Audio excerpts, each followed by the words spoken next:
कैसे हैं आप सब लोग। आज हम जो है स्टार्ट करने जा रहे हैं मेजरिंग सिलेंडर। तो what is a measuring cylinder? It is a transparent device which is made of glass or plastic. It is used to find volumes of liquid. तो मेजरिंग सिलेंडर बेटा एक शफाफ या शीशे या फिर ये प्लास्टिक का बना होता है। शफाफ का मतलब या ट्रांसपेरेंट का मतलब है जिससे हमें बाहर से वो लिक्विड या जो चीज़ हमने अंदर डाली हो ना वो हमें नज़र आए। ठीक है, उसको कहते हैं ट्रांसपेरेंट। और इसको हम जो है लिक्विड्स, अब लिक्विड्स के अंदर जो है पानी, ऑयल, ठीक है जी, मिल्क, इस तरह की जो चीज़ें हैं उनका जो है हम इससे जो है वॉल्यूम हुजम मालूम करते हैं। तो ये साइड पे आपको फिगर भी नज़र आ रही होगी। तो ये डिफरेंट वैरायटीज़ के होते हैं और इनको हम जो है मैं जो क्या कहते हैं वॉल्यूम फाइंड करने के लिए यूज़ करते हैं लिक्विड का।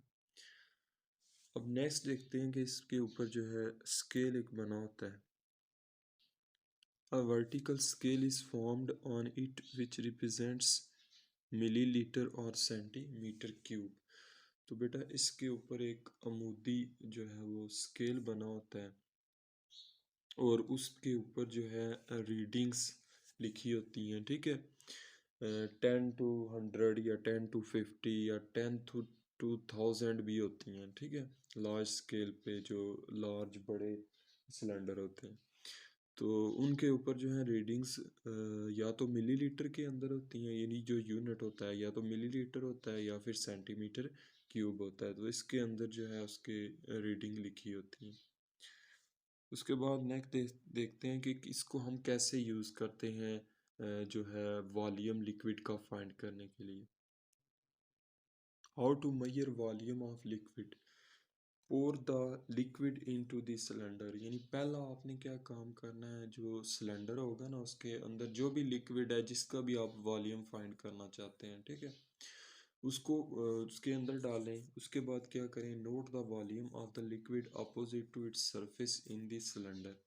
फिर आपने जो लिक्विड डाला होगा ना उसकी सिलेंडर के अंदर सरफेस देखें और उस सरफेस के यानी जो बराबर, उसके सरफेस के जो बराबर या मुहालफ जो बिल मुकाबल यानी बिल्कुल उसके बराबर जो स्केल रीडिंग आ रही होगी उसको आप नोट करें। तो इस तरह जो है आप उस लिक्विड का वॉल्यूम फाइंड कर लेंगे। उसके बाद मेनिस्कस क्या होता है? What is meniscus? तो when the liquid is poured into the cylinder, so a light curve emerges on its surface. This curve is called meniscus. अब बेटा मेनिस्कस होता है जब हम पानी डालते हैं ना सिलेंडर के अंदर, तो बाहर से जब उसको हम देखते हैं तो हमें एक कर्व सा नज़र आता है।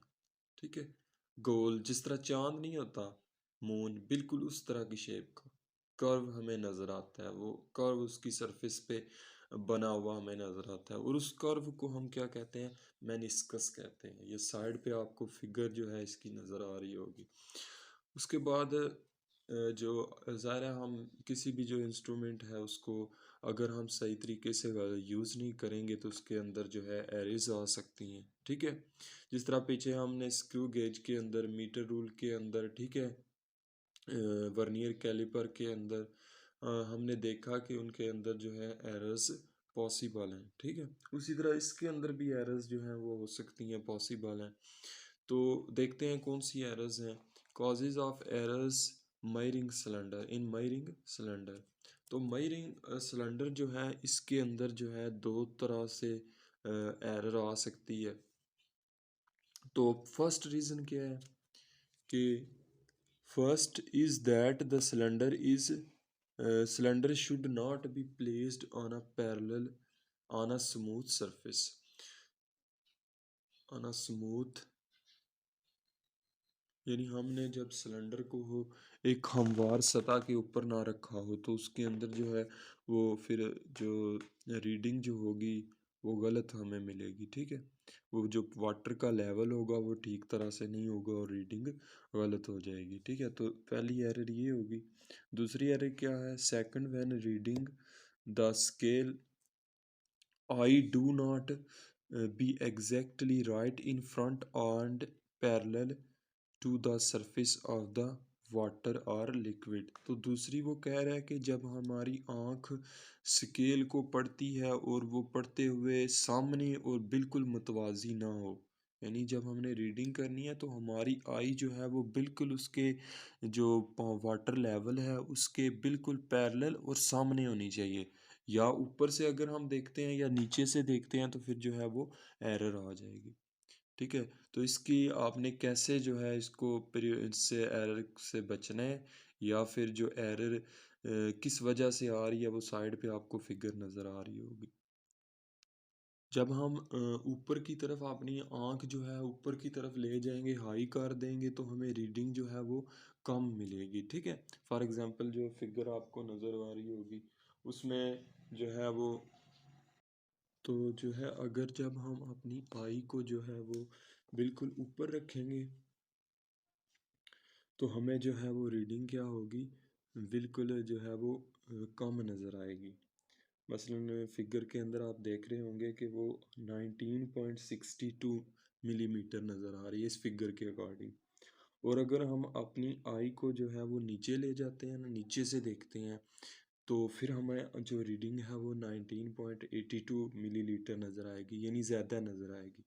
लेकिन अगर हम बिल्कुल स्ट्रेट सामने पैरेलल जो है वो देखते हैं उस सरफेस लेवल के, तो हमें एक्यूरेट यानी करेक्ट रीडिंग मिलेगी, और वो इस फिगर के अकॉर्डिंग 19.70 मिली लीटर है। तो देखें ऊपर ज़्यादा आई को करने से या नीचे डाउन करने से हमें रीडिंग जो है वो गलत मिलती है। तो इस तरह जो है आपने जो है स्ट्रेट देखना है इन उसके सामने जो है बिल्कुल सरफेस लेवल के वाटर या लिक्विड के, तो देखेंगे तो इस तरह आपको रीडिंग जो है वो एक्यूरेट मिलेगी। अब जो है हम देखते हैं कि इसको मेजरिंग सिलेंडर को यूज़ करके हम कैसे किसी बेकायदा शक्ल, यानी कि जिसकी कोई खास शक्ल ना हो ना, तो उसका फिर वॉल्यूम फाइंड करना ज़रा मुश्किल होता है। तो इस तरह की चीज़ जो है उसका वॉल्यूम हमने मेजरिंग सिलेंडर को यूज़ करके कैसे फाइंड करना है। तो यहाँ पे लिखा हुआ है, measuring cylinder can be use to measure the volume of an object of irregular shape, for example a stone. तो मेजरिंग सिलेंडर से हम किसी भी बेकायदा शक्ल का जो है वो हुजम या वॉल्यूम मालूम कर सकते हैं। मसलन मिसाल के तौर पे वो कह रहे हैं एक पत्थर है, ठीक है, उसकी कोई खास शेप नहीं है, तो उसको फिर हम कैसे फाइंड करेंगे। तो उसके लिए मैंने यहाँ पे कुछ स्टेप्स लिखे हुए हैं, आपकी बुक से ही निकाल के लिखे हैं। तो firstly the measuring cylinder is half filled with water and its volume is noted. तो पहला काम आपने क्या करना है, सिलेंडर को आधा भरना है, ठीक है। मसलन अगर 100 मिलीलीटर वाला है ना, तो उसको आप 50 मिलीलीटर बार लें, ठीक है। अगर 50 वाला है तो 25 मिलीलीटर बार लें, 60 वाला है तो 30 मिलीमीटर लीटर उसको बार लें। उसके बाद बेटा क्या करना है, put the object slowly into the cylinder. उसके बाद जो आपने वो बॉडी या ऑब्जेक्ट है ना, उसको स्लोली यानी आस्ता से जो है वो सिलेंडर के अंदर डालना है, ताकि सिलेंडर हमारा डैमेज ना हो जाए, ठीक है, आस्ता से। उसके बाद ये था सेकंड स्टेप। थर्ड स्टेप में क्या करना है, when the body is completely immersed in water then again note the volume of water. तो पहले हमने उसको आधा भरा, उसकी रीडिंग को नोट किया, फिर हमने क्या किया, जो है ऑब्जेक्ट को डाला, और देन जब ऑब्जेक्ट उसके अंदर डूब जाएगा तो फिर दोबारा उसकी जो है वो रीडिंग आपने नोट करनी है, उस वाटर का वॉल्यूम दोबारा नोट करना है।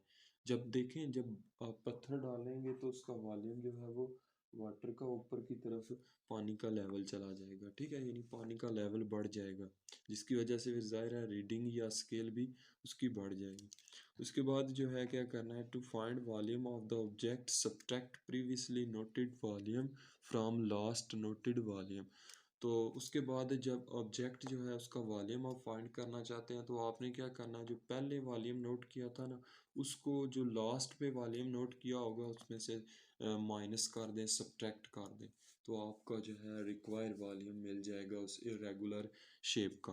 फॉर एग्जांपल एक मैं एग्जांपल दे के आपको समझाता हूँ। अब बेटा देखते हैं एग्जांपल जो है वो हमने एक देखनी है। आपको फिगर नज़र आ रही होगी कि एक सिलेंडर जो है उसको हमने हाफ फिल किया हुआ है और इसका वाटर जो लेवल है वो 30 मिलीलीटर है। देन हमने क्या करना है, उसके अंदर जो स्टोन है उसको पुट करना है जिसका हम वॉल्यूम फाइंड करना चाहते हैं। तो आप देखें, आप फिगर में आपको नज़र आ रहा है कि 40 मिलीलीटर लेवल पे वाटर चला गया। अब ये जो है ये बाद में हमने वॉल्यूम फाइंड किया और ये वाला पहले फाइंड किया है, तो जो पहले वाला है उसको बाद वाले में से माइनस कर देंगे। मींस फाइनल वॉल्यूम में से आपने इनिशियल वॉल्यूम को माइनस कर देना है, ठीक है। तो फाइनल क्या है, 40 माइनस 30, तो ये बनता है 10 मिलीलीटर। तो जो सॉलिड ऑब्जेक्ट है उसका वॉल्यूम कितना होगा, 10 मिलीलीटर।